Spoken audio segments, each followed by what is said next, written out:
तो यार dragon ball super में देखा जाए जब से शुरुआत हुई है तब से एक नैरेटिव था कि जो यूनिवर्स का गॉड ऑफ डिस्ट्रक्शन होता है वही शख्स हाईएस्ट अथॉरिटी में होता है। उसके बराबरी का उसके अलावा पूरे यूनिवर्स में और कोई नहीं होता। लेकिन विस ने बाद में ये साफ कह दिया कि ऐसे भी मॉर्टल्स होते हैं जो अपने ही यूनिवर्स में एक गॉड ऑफ डिस्ट्रक्शन को हराने की क्षमता रखते हैं। विस ने कभी ये नहीं कहा कि ऐसा सिर्फ एक ही शख्स है या ऐसा कोई हो नहीं सकता जो गॉड ऑफ डिस्ट्रक्शन को हरा नहीं सकता। हमें आज से ही नहीं इसका अंदाजा काफी पहले से ही लग चुका था कि हाँ ऐसे काफी लोग हैं जो गॉड्स के भी ऊपर जाने की क्षमता रखते हैं। यहाँ तक कि विस ने जब ये खुद ये बात स्टेट किया था उसने जिरन को लेके ये बात को स्टेट नहीं किया था। टूर्नामेंट ऑफ पावर में उसने साफ कर दिया था कि शायद मेरी बात को जो मैंने कहा था कि गॉड्स के ऊपर भी मॉर्टल जा सकते हैं वो सच होता दिख रहा है। यानी इससे पता चलता है कि ये सिर्फ और सिर्फ विस का एक अंदाजा था कि हाँ मॉर्टल्स जो है वो गॉड्स के ऊपर हो सकते हैं। अब यहाँ हमें ये पॉइंट पर आना है मोरो और गोकू की फाइट को लेके। आज हम यहाँ आंकड़े और फैक्ट के हिसाब से बात करेंगे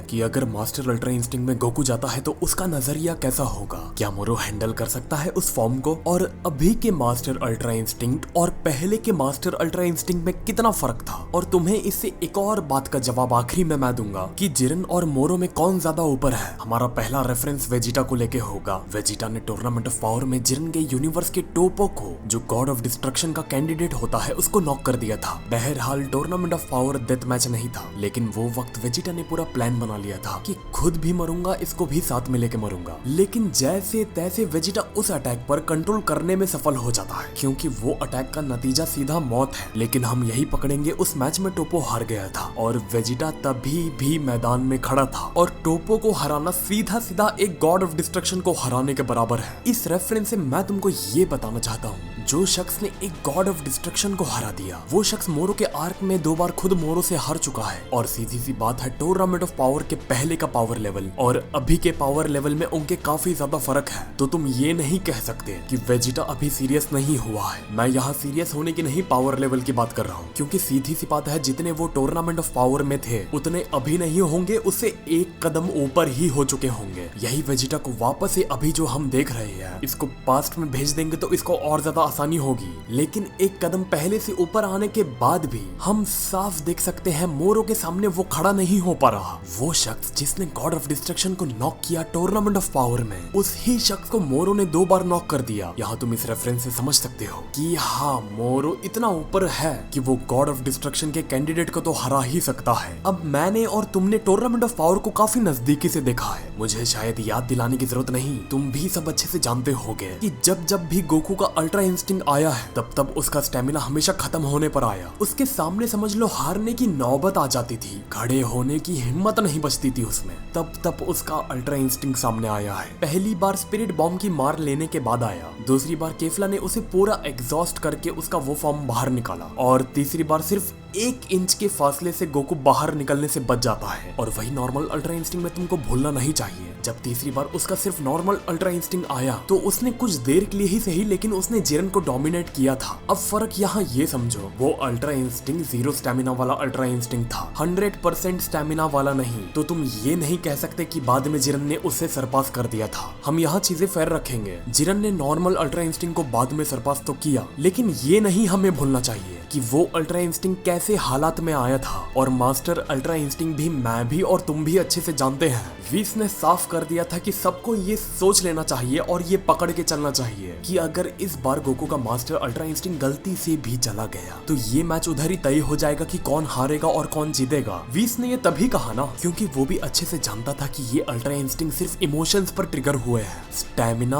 और स्ट्रेंथ पर नहीं। और अगर हम फेयर चीज के बारे में बात कर रहे हैं सोचो अगर गोकू पूरे स्टेमिना में मास्टर अल्ट्रा इंस्टिंक्ट को लेके चला जाता तो जिरन शायद उसके लिए उतना ज्यादा मुश्किल नहीं होता जितना ज्यादा वो बन चुका था। लेकिन तुम्हारे पास पहले से ही हिम्मत नहीं है कि तुम बेस फॉर्म में भी खड़े हो पाओ और तुमने उसके ऊपर से अपना मास्टर अल्ट्रा इंस्टिंक्ट पुश कर दिया। और ये मैं भी और तुम भी अच्छे से जानते हैं कि मास्टर अल्ट्रा इंस्टिंक्ट ने जिरन को अच्छे तरीके से डोमिनेट किया। ध्यान देना जब भी मैं मास्टर अल्ट्रा इंस्टिंक्ट कह रहा हूँ तो अपने दिमाग में बेस स्टेमिना और स्ट्रेंथ भी रखना। तुम कहोगे जिरन ने भी मास्टर अल्ट्रा इंस्टिंक्ट को कुछ देर तक के लिए डोमिनेट किया था, तो ये भी ध्यान रखो वो कौन कौन सा मास्टर अल्ट्रा इंस्टिंक्ट था, जिरन ने खुद को कितना स्टेमिना पर ट्रांसफॉर्म किया और गोकू ने खुद को कितने स्टेमिना पर ट्रांसफॉर्म किया, ये बात पर भी गौर करो। समझ आ रहा है ना? अब लग रहा है ना कि हाँ, अगर देखा जाए तो पावर लेवल के मामले में वो गेम फेयर नहीं था। अब मैं इसको ट्राई करता हूँ ग्राफिक्स के जरिए समझाने की। ये है टूर्नामेंट ऑफ पावर वाला गोकू और टूर्नामेंट ऑफ पावर वाला जिरन। हम इसमें स्केल को 10 तक रखेंगे, ब्लू लाइन स्टेमिना की और रेड लाइन हम मास्टर अल्ट्रा इंस्टिंक्ट के रखेंगे, और जिरन की भी ब्लू लाइन स्टेमिना की और रेड लाइन उसके ट्रांसफॉर्मेशन